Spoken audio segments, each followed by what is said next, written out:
Beamy Dean, just a regular guy, not a supermodel, not a CEO, just a dude with a decent job in IT, a small apartment, and a life that felt pretty sorted out. Had my hobbies, my circle of friends. Everything was baseline comfortable. And for about 2 years, the best part of that life was my girlfriend Nomi. When we met, she was awesome, witty, funny, had this laugh that could make you forget a bad day. Instantly, we just clicked. You know? No drama, no games, just two people who genuinely enjoyed being around each other. Our whole relationship was built on that easy, comfortable vibe. We could spend a whole weekend just lounging around, watching old movies, cooking, and it felt like the best vacation ever. The affection was the same way, completely natural. A random hug while I was doing the dishes, her resting her head on my shoulder while we read on the couch, me brushing her hair back from her face. Without thinking, it was the small stuff, the unspoken language of a couple that's in sync. We didn't need to ask. We just knew it was trust. It was intimacy. It was normal. It was good then. Something started to shift. It was gradual at first, barely noticeable. She started spending more and more time on certain corners of the internet. Her feed became a wall of infographics and angry posts. She got into these online groups with some new friends I never met. The language started to change suddenly. Everything was about deconstructing this and unpacking, that our casual conversations started to feel like pop quizzes on social theory. She'd bring up things like toxic masculinity.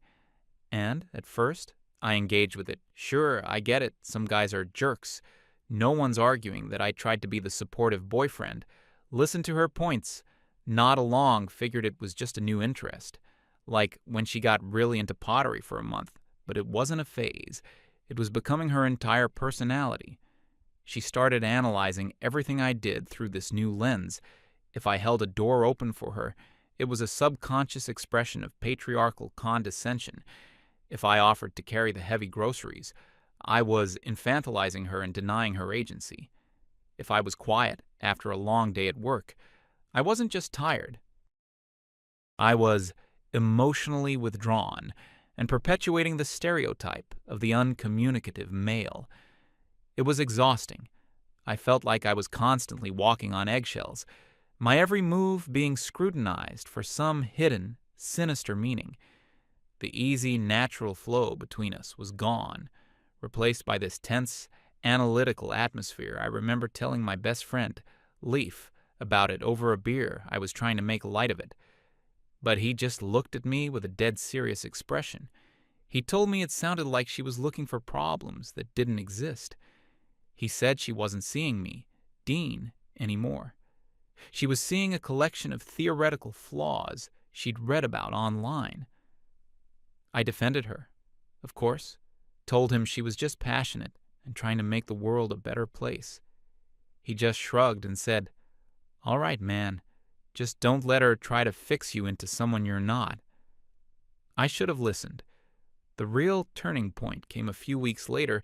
She sat me down for what she called a relationship progress meeting. That should have been my first red flag. She had a clipboard and a pen, a damn clipboard. She started talking in this calm, almost corporate voice about how she'd been doing a lot of thinking. She explained that while she loved me, she felt our relationship needed to be ethically realigned, to be truly progressive, and built on a foundation of enthusiastic consent. My brain just kind of buffered at that. I told her I thought we already had that we were always good at communicating. She gave me this patient, slightly condescending smile, the kind of smile you give a child who just doesn't get it. Yet, she explained that nonverbal cues are a patriarchal construct, and that true consent had to be explicit, affirmative, and documented. I literally blinked at her. Documented? That's when she slid a piece of paper across the coffee table. It was a document she'd designed and printed out at the top. In a clean, sans serif font, it read, "Affection and physical intimacy consent form." My jaw must have hit the floor. It looked like something you'd get at the DMV. There were lines for date, time, and signatures. And then there were checkboxes, a whole list of them: hand-holding, duration, hug, type, A, platonic/supportive, B, romantic, kiss, location, A, cheek, B, forehead, C, lips, closed mouth, D, lips, open mouth, cuddling, position, A, spooning, B, face-to-face. I just stared at it, speechless. I thought it was a joke, a really weird, elaborate prank. I started to laugh, expecting her to join in. She didn't. Her expression was completely serious. She told me that from now on, before any physical affection, I would need to present a form for her to review and sign. This, she said, would eliminate any ambiguity and ensure our interactions were always 100% consensual and respectful. I tried to reason with her. I told her this was insane, that you can't bureaucratize a relationship. I explained that our connection was built on spontaneity and trust, not paperwork. I asked her if she really thought I was the kind of guy who would ever do something she wasn't comfortable with. She replied that it wasn't about me. Personally, it was about dismantling the systemic power imbalances inherent in heteronormative relationships. It was like talking to a textbook. The person I knew, the warm, funny Nomi, was gone, replaced by this cold ideologue. I felt a knot forming in my stomach. This wasn't about us anymore. This was about her proving a point to some invisible audience online.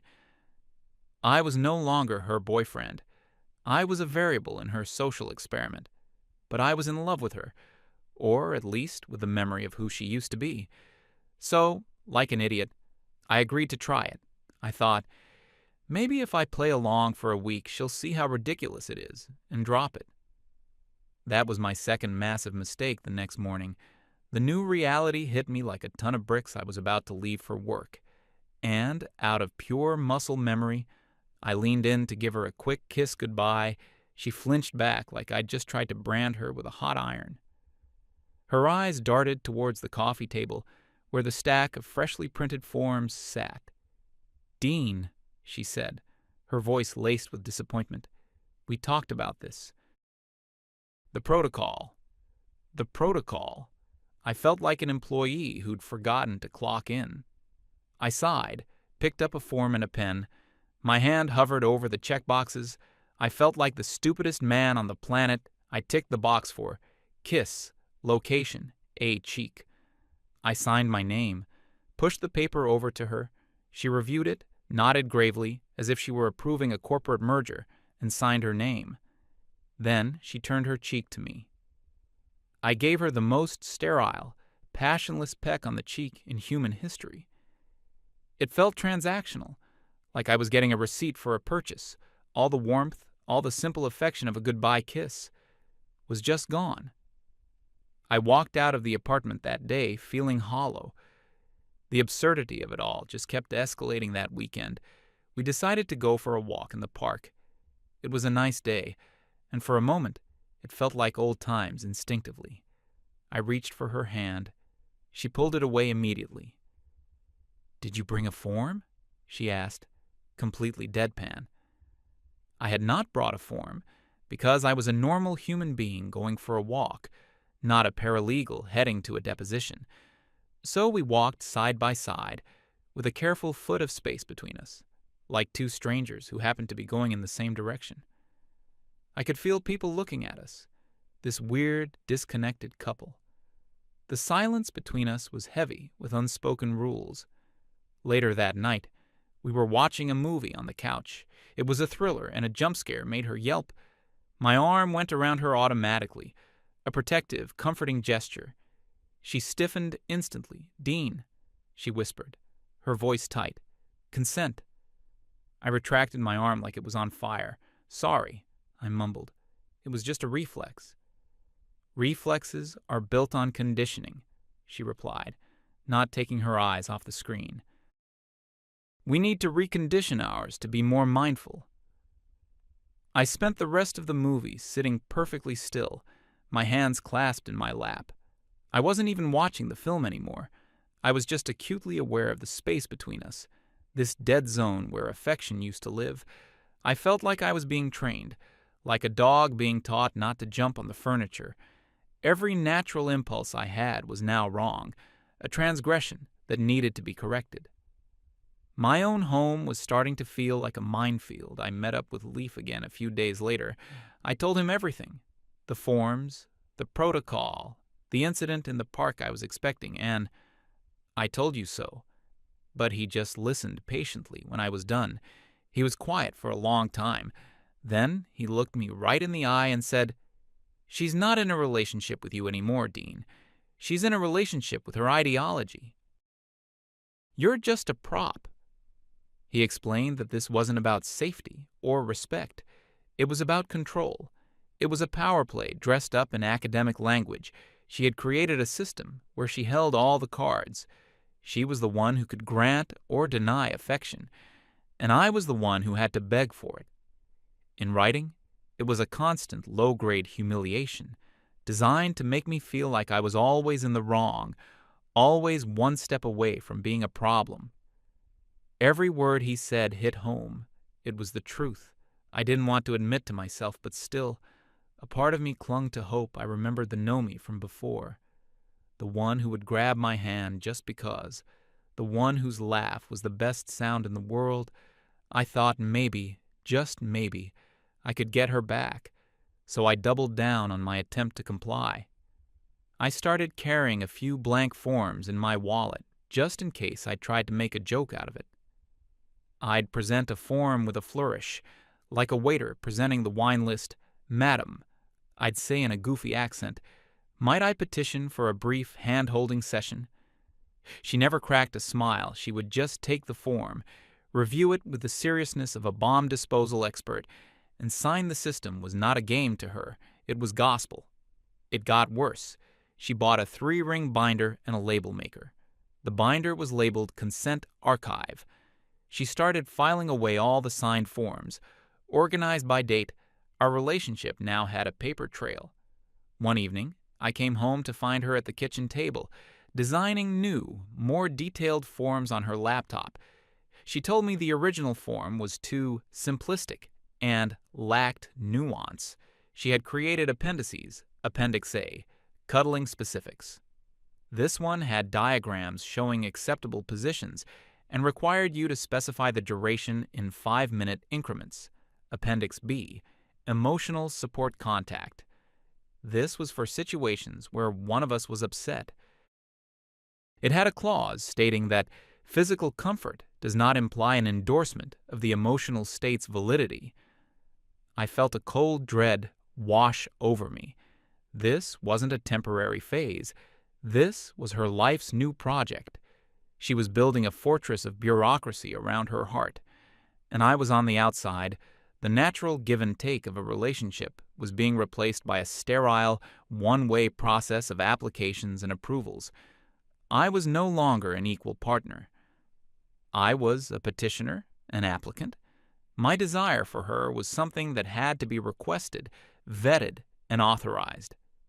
The romance was being systematically dismantled, piece by piece, form by form.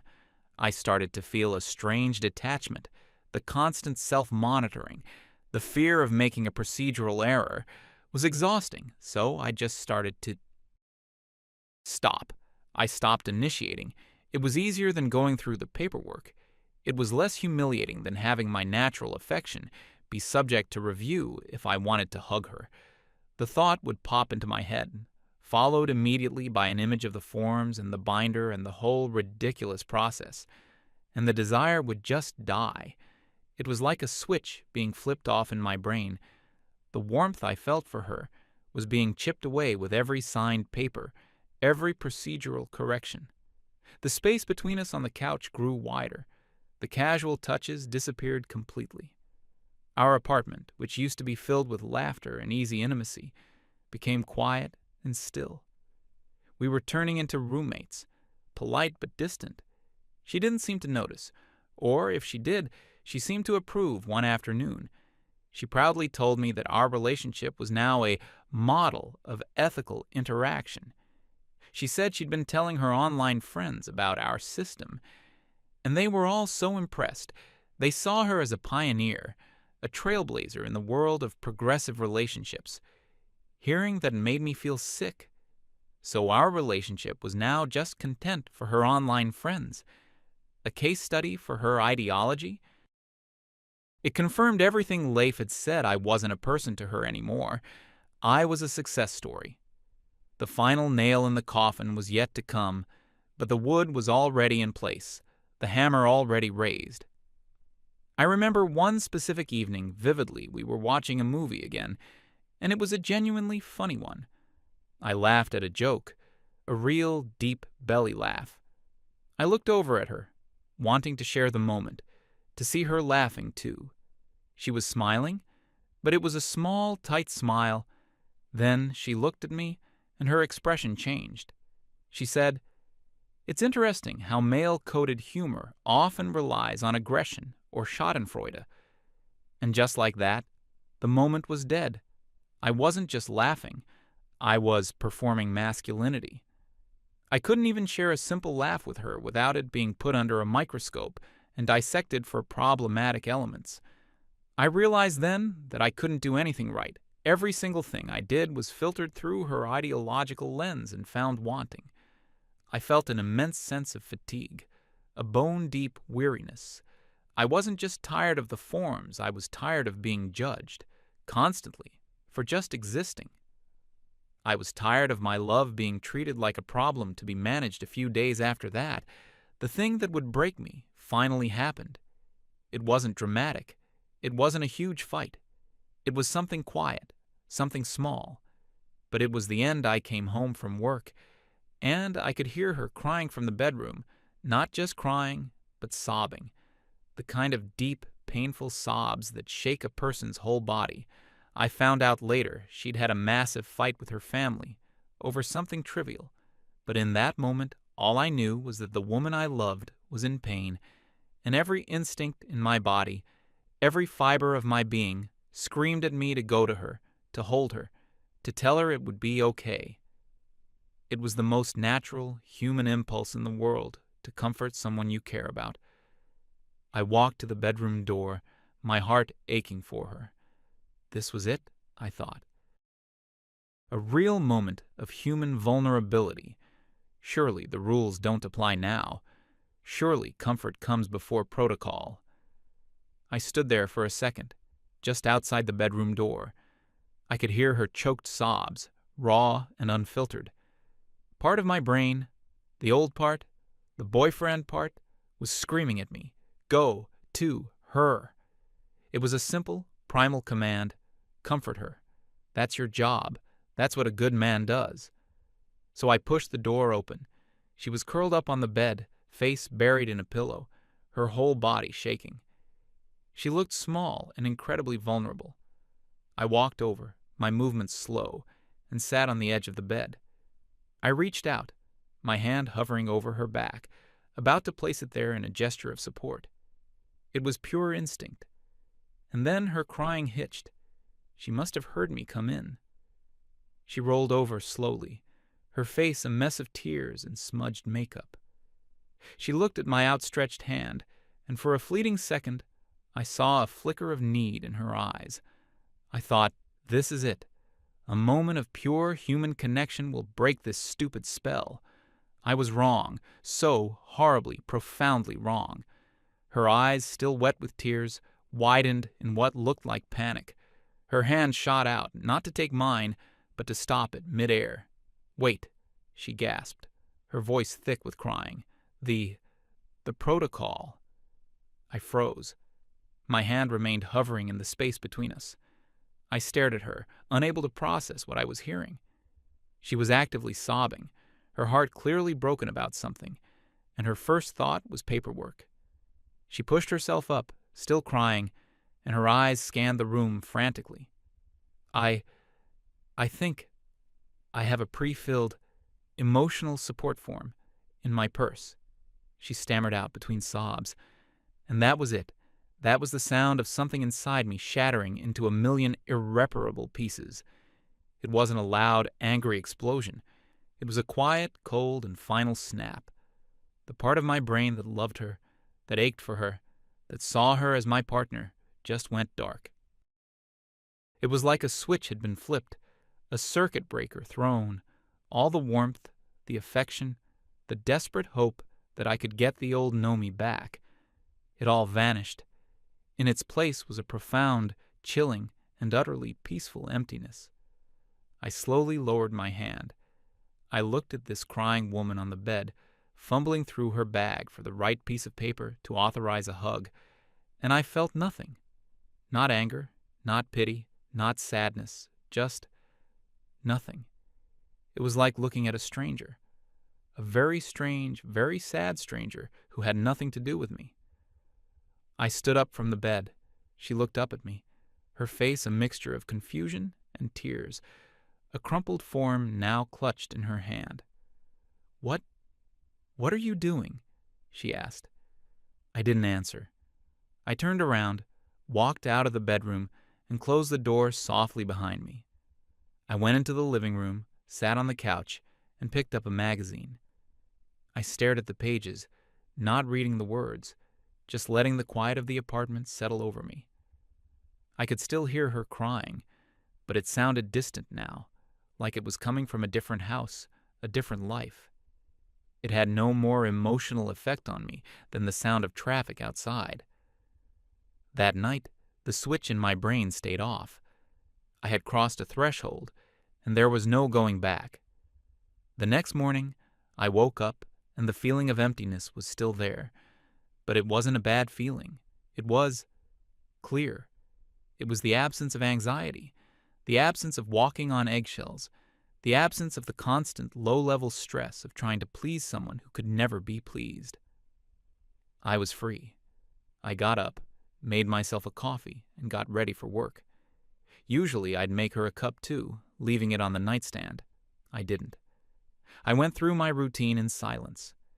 As I was about to leave, she came out of the bedroom, her eyes red and puffy. She looked at me, standing by the door, and there was an awkward silence. In the old days, this was when the goodbye kiss would happen. In the new days, this was when the form would be presented. Today, it was nothing. I just looked at her, gave a slight, polite nod, and said, "Have a good day." Then I walked out. I didn't try to touch her. I didn't ask for a form. I didn't engage with the system at all. I had simply opted out. The days that followed were strange. I continued to live in the apartment, but I was more like a ghost. I was polite. I was clean. I paid my half of the rent, but I was emotionally gone. I stopped initiating any kind of non-essential interaction. I didn't ask her about her day beyond a cursory, "How was it?" I didn't suggest we watch a movie together. I certainly didn't attempt any form of physical contact. The stack of consent forms on the coffee table began to gather a thin layer of dust. At first, I think she saw it as a victory. See? Her system worked. I was no longer a threat. I was no longer making unsolicited advances. She told her friends online that I had finally internalized the principles of enthusiastic consent. She seemed almost proud of my new, detached behavior. But then the first week passed, then the second. The silence in the apartment grew deeper, heavier. The lack of affection wasn't a respectful pause anymore. It was a gaping void. She started to realize that the system had a fatal flaw. It could grant permission for affection, but it couldn't create the desire for it. And my desire was completely, utterly gone. She started trying to prompt me. She would let out a big, dramatic sigh and say, "I'm feeling really stressed today. I could really use a hug." I'd look up from my book and reply, matter-of-factly, "Okay, the forms are on the table if you'd like to authorize one." My tone wasn't sarcastic or angry. It was perfectly neutral, like I was telling her where the remote control was. I was simply following her rules. She would just stare at me, flustered, and then mutter, "Never mind." she tried a new tactic. She started filling out the forms herself, signing her part, and then leaving them for me. One evening, I came home to find a form on my pillow. The box for cuddling was checked, with a specified duration of 15 minutes. It was signed and dated by her. I picked it up, read it, and placed it on my nightstand. Then I got into bed, on my side, and went to sleep. I didn't touch her. The next morning, she asked me why. "I saw the form," she said, trying to keep her voice steady. "You didn't act on it." I turned to her, my face a blank canvas. "It was a consent form, Noemi," I said calmly. "It grants permission. It doesn't place an obligation. I simply didn't wish to engage. Thank you for the offer, though." The look on her face was a mixture of shock and dawning horror. She was being defeated by her own logic. She was getting a taste of what it felt like to have your desire for connection be subject to another person's detached approval. It was the ultimate role reversal. She was now the one seeking affection, and I was the impassive gatekeeper. The difference was, my gate was closed permanently. I spoke to Leaf about it that weekend. I laid out the whole story, the crying, the form, the switch that flipped in my head. He listened intently, a grim look on his face. "So, you're just ignoring her?" he asked. "No," I corrected him. "That's the beauty of it. I'm not ignoring her. I am complying with her system, 100% to the letter. Her system requires that all affection be initiated via a formal, documented request. Since I no longer have the desire to make such requests, I don't. And when she makes one, I treat it as what it is, an offer I have the right to refuse. I am being the perfect, most respectful partner according to her own rulebook." Leif was silent for a moment, and then he let out a low whistle. "That's brutal," he said. "It's malicious compliance on a whole other level."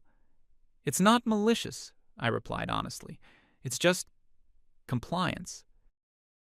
The malice, the desire, the feelings, they're all gone. I'm just an automaton following a program, the program she wrote." He understood. He saw that this wasn't revenge. This was an outcome, the logical conclusion of her experiment. Back at the apartment, things continued to deteriorate. Her frustration grew daily. She started trying to pick fights, probably just to get some kind of emotional reaction from me. She'd criticize the way I loaded the dishwasher. She'd analyze a comment I made about the weather for problematic undertones. I would just listen, nod, and say, "I'll keep that in mind." No anger, no defense, just a calm gray wall of non-reaction. It was driving her insane. She couldn't understand how I could be so calm, so detached. She had spent months pathologizing every male emotion as some form of toxicity, and now that I was displaying no emotion at all, she didn't know what to do. She was like a matador in an empty ring. Her ideology had prepared her for a fight with a raging bull of toxic masculinity, but it had no answer for a man who simply put down his horns and started grazing peacefully in a corner. One night, she tried to get romantic. She put on some music, lit some candles, and came out of the bedroom wearing something nice. She sat next to me on the couch. I didn't react. I just kept reading my book. She cleared her throat. "It's a nice night," she said.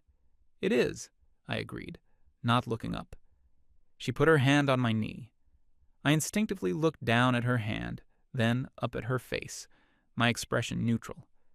I didn't flinch away. I just looked. That simple, questioning look was enough. She snatched her hand back as if my leg was electrified. She knew the unspoken question in my gaze. "Where's the form?" The atmosphere was thick with her failure. The candles flickered. The music played to an audience of one. The evening she had planned was a total bust. I wasn't playing hard to get. I wasn't punishing her. The simple, devastating truth was that I just didn't care. Her touch meant nothing to me anymore. It was just a physical sensation, like a fly landing on my arm. Her attempts to be seductive were like watching a nature documentary. Interesting from a detached, biological perspective, but it stirred nothing in me. She had successfully and surgically removed my attraction to her, and now she was baffled by the scar. The breaking point came about a month after my awakening. It was a quiet weeknight. I was at the kitchen table, paying some bills online. She was pacing around the living room like a caged animal. I could feel her staring at me, feel the waves of her frustration rolling off her. I just kept my focus on the screen, typing in numbers, balancing my budget. Finally, she couldn't take the silence anymore. She marched over to the table and slammed her hands down on it. "Look at me," she demanded. I slowly raised my head, my expression placid. "What is wrong with you?" she yelled, her voice cracking. "Why are you like this? Why are you so cold?"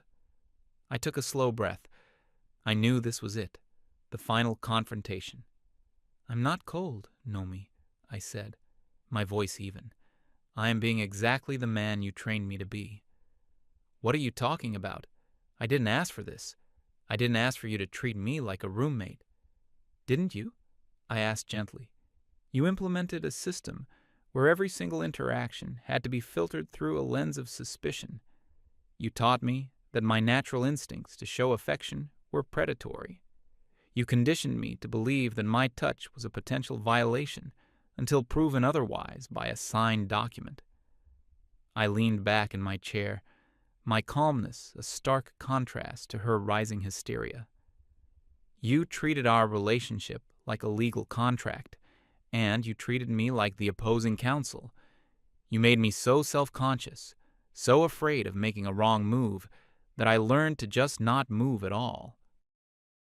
You successfully deprogrammed every bit of spontaneity and passion out of me." Tears were welling up in her eyes. "I was just trying to make things respectful. I was trying to build our relationship on a foundation of consent." "No," I said, and my voice was firm now, but still not angry. "You weren't. Consent was always there. We had it. It was in every shared glance, every easy touch, every comfortable silence. You didn't build a foundation of consent. You built a bureaucracy on top of a foundation of distrust. You started from the premise that I, by default, was a potential problem that needed to be managed with paperwork." I gestured around the quiet apartment. "This is the result. This silence, this distance. This is the perfectly safe and ethical relationship you designed. There are no unsolicited advances. There is no ambiguity. There is no passion. There is no love. There is only the protocol. Congratulations. You got what you wanted." She was openly crying now. "But I miss you," she whispered, a heartbreakingly genuine confession. "I miss us." "I know you do," I said, and for the first time I felt a flicker of something, a distant echo of pity. "You miss the benefits of a loving relationship, the warmth, the affection, the intimacy. But you weren't willing to accept the foundation it's built on, trust. You wanted the flowers, but you were terrified of the soil. You can't have one without the other."